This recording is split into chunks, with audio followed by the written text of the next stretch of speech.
ನಮಸ್ತೆ friends, welcome back to my channel. ಇದು Sunday log ಆಗಿರ್ತೈತಿ.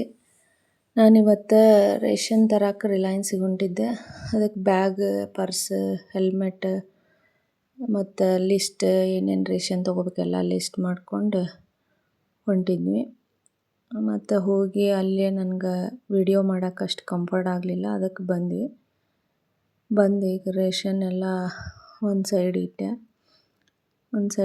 ಅದನ್ನೆಲ್ಲ ಈಗ ತಗೊಂಡು ಕುಂಡ್ರಕ್ಕೆ ಆಗಂಗಿಲ್ಲ ಅಂಥೇಳಿ ಅಡುಗೆ ಸ್ಟಾರ್ಟ್ ಮಾಡಿದೆ. ಊಟದ ಟೈಮ್ ಆಗಿತ್ತು. ಕ್ಯಾಬೇಜ್ ಪಲ್ಯ ಮಾಡೋಕೆ ಮತ್ತು ಹಂಗೆ ಸಾಂಬಾರಿಗೆ ಬೇಯಿಸೋಕೆ ಟೊಮೆಟೊ, ಈರುಳ್ಳಿ, ಸಬ್ಬಸಿಗೆ ಸೊಪ್ಪು, ಹೆಸರು ಕಾಳು ಬೇಯಿಸೋಕ್ಕಿಟ್ಟೆ.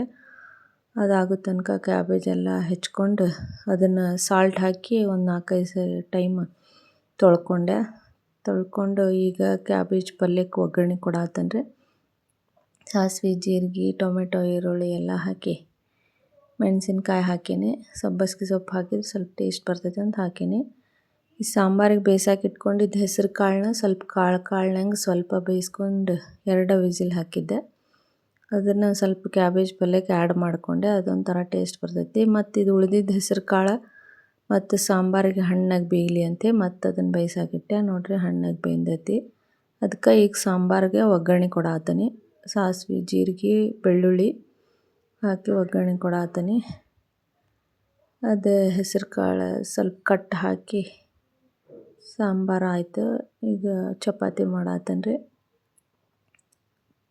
ಮತ್ತು ಹಂಗೆ ರೈಸ್ಗೆ ಇಟ್ಟಿದ್ದಿಲ್ಲ, ಅಕ್ಕಿ ತೊಳೆದು ಈಗ ರೈಸ್ಗೆ ಇಟ್ಟೆ.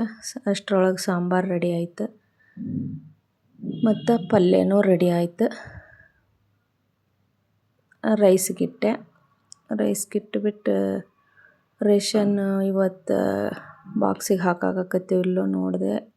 ಆದರೆ ಹಾಕೋದು, ಇಲ್ಲ ಅಂದ್ರೆ ನೆಕ್ಸ್ಟ್ ಡೇ ಹಾಕಿದ್ರೆ ಆತಂತೆ ಸುಮ್ಮನಾದೆ.